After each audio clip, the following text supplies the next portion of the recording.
Bonjour les amis, bonjour à tous, bienvenue dans Un jour une carte. Nous sommes aujourd'hui le dimanche 7 mai.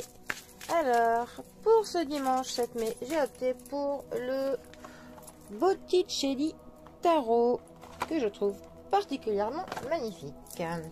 Après tout, c'est dimanche. Alors, j'espère pour vous que le week-end se passe bien, que vous en profitez, et nous allons voir quelles vont être les grandes lignes de ce dimanche. Alors, hop, et hop. Nous avons pour ce dimanche, alors, notre ermite, décidément, en ce moment, il aime bien se montrer, il aime bien sortir de l'ombre, l'ermite, 9e arcane majeur du tarot, qui est accompagné de notre valet de bâton. Alors, notre ermite, alors je vais essayer de ne pas répéter ce que j'ai dit la dernière fois. Pour le coup, on va essayer de lui trouver d'autres traits supplémentaires. Alors bon, notre ermite parle quand même toujours d'une solitude, il parle toujours d'une introspection. Il peut nous parler de la discrétion, du détachement, du retrait par rapport aux autres, par rapport au tumulte de la vie. Il peut nous parler pour le coup d'une quête de la sagesse intérieure, de trouver au fond de nous des réponses à certaines questions.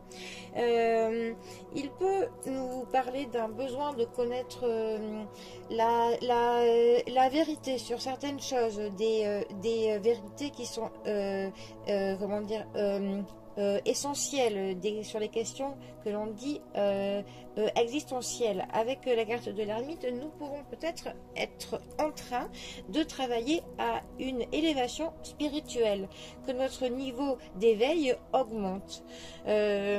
Certaines personnes pourront dire qu'il est en quête de passer dans la 4D, de quitter la 2D, pour ceux qui comprendront. Voilà. Il peut donc nous parler de chercher la bonne direction, la bonne voie. Ça peut nous dire que au niveau du relationnel, par exemple, il peut nous dire que si nous cherchons des directions pour un problème d'une relation, il faut que l'on réfléchisse soigneusement avant de nous engager, qu'il faut qu'on prenne du recul et que l'on examine un petit peu tous les modèles comportementaux et émotionnels et sentimentaux que nous avons eus dans nos relations précédentes, pour que l'on sache si on est sur la bonne voie. C'est aussi une lame qui peut nous dire que l'on a choisi de oublier certains faits, ou que l'on refuse d'admettre certaines vérités du passé. Et ça peut nous dire que pour l'avenir, il va que l'on retarde certains plans afin de distinguer ce qui est bon ou pas pour nous. Par contre, c'est aussi une lame qui peut nous dire que l'on est un peu trop seul et que ce sentiment de l'isolement nous bloque. Mais bon, retenons quand même que cette carte annonce une guérison intérieure, et que c'est une carte qui nous parle de retrouver son équilibre autant spirituel que émotionnel. Voilà, ça nous parle quand même d'un guide intérieur, hein, qui va nous faire passer de l'obscurité vers de la lumière. Ensuite, il est accompagné donc de notre valet de bâton. Alors, le valet de bâton, de quoi nous parle-t-il? Déjà, comme pas mal de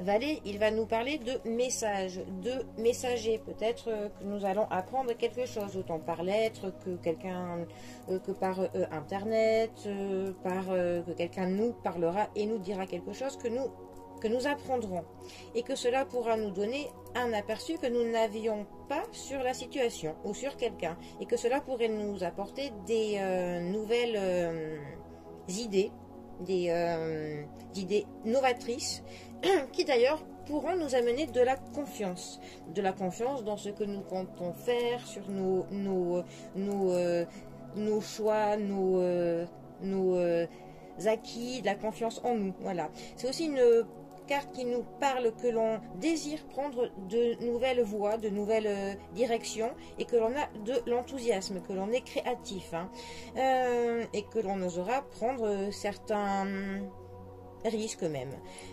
Ça peut nous parler d'un admirateur charmant. C'est-à-dire pour le coup, ces deux cartes ensemble pourraient dire qu'une personne plus âgée que vous est amoureux. Voilà, déjà.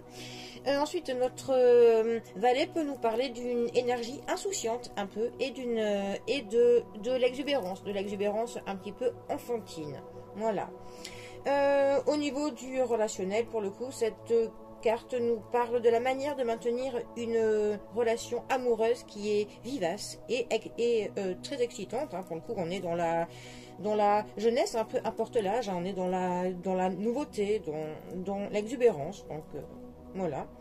Alors, ces deux cartes ensemble, que pourraient nous-elles dire? Eh bien, elles pourraient nous dire que tout simplement, après une certaine introspection, après un certain moment de pause, après un certain moment où l'on se cherche, où l'on veut trouver des réponses, histoire de se débloquer, que cette quête spirituelle, pour le coup, va nous amener à quelque chose qui va nous donner de la confiance, qui va nous donner de l'envie, qui va nous donner envie de faire des nouvelles choses, prendre des nouvelles directions, de montrer de l'enthousiasme dans des actions, dans des projets, dans des entreprises. Donc qu'après une longue période, une longue quête, hein, plutôt sombre, et ben la lumière que l'ermite va trouver au bout de son tunnel, ça va être justement ça, cette motivation, cette énergie, cette nouveauté,